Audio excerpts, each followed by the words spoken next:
മഹാരാഷ്ട്രയിൽ ബി.ജെ.പിക്ക് ഇത് കഷ്ടകാലം തന്നെയാണ്.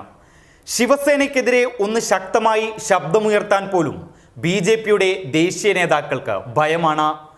പലരെയും നിശിതമായി വിമർശിക്കാറുള്ള കേന്ദ്ര ആഭ്യന്തരമന്ത്രി അമിത് ഷാ പോലും ശിവസേനയ്ക്കെതിരെ ശബ്ദമുയർത്താൻ മടിക്കുന്നു എന്നതും ശ്രദ്ധേയമാണ്.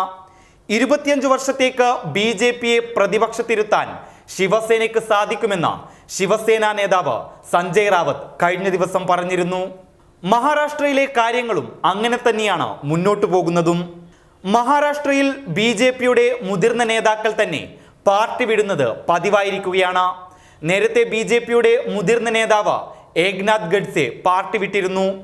ഇപ്പോഴിതാ ഗഡ്സെക്ക് പിന്നാലെ സംസ്ഥാനത്തെ ബി.ജെ.പിയുടെ മുതിർന്ന നേതാവും മുൻ കേന്ദ്രമന്ത്രിയുമായ ജയ്സിംഗ് ഗെയ്ക്വാദ് പാട്ടിലും ബി.ജെ.പി വിട്ടിരിക്കുകയാണ്. ഇന്ന് രാവിലെയാണ് അദ്ദേഹം പാർട്ടി വിട്ടതായി പ്രഖ്യാപിച്ചത്.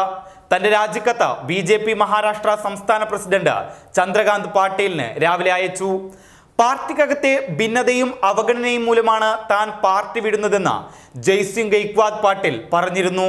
യുവമോർച്ചയുടെ സംസ്ഥാന പ്രസിഡന്റായിരുന്ന ജയ്സിംഗ് ഗെയ്ക്വാദ് കേന്ദ്ര മാനവ വിഭവശേഷി വകുപ്പ് സഹമന്ത്രിയുമായിരുന്നു.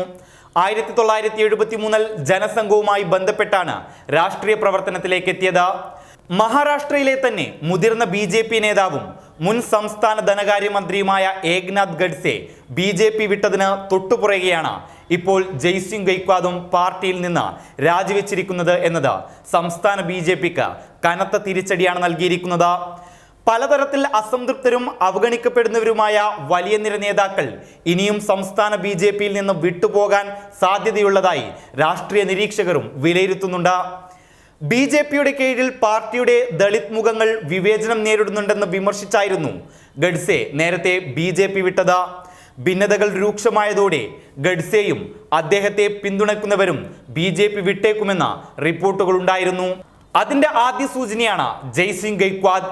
അതായത് ഇനിയും മഹാരാഷ്ട്രയിൽ ബി.ജെ.പിയുടെ മുഖം മങ്ങുമെന്ന് സാരം. അങ്ങനെയാണെങ്കിൽ ബി.ജെ.പിക്ക് ശിവസേന പറഞ്ഞതുപോലെ അടുത്ത 25 വർഷത്തേക്ക് പ്രതിപക്ഷത്ത് തന്നെ ഇരിക്കേണ്ടി വരും.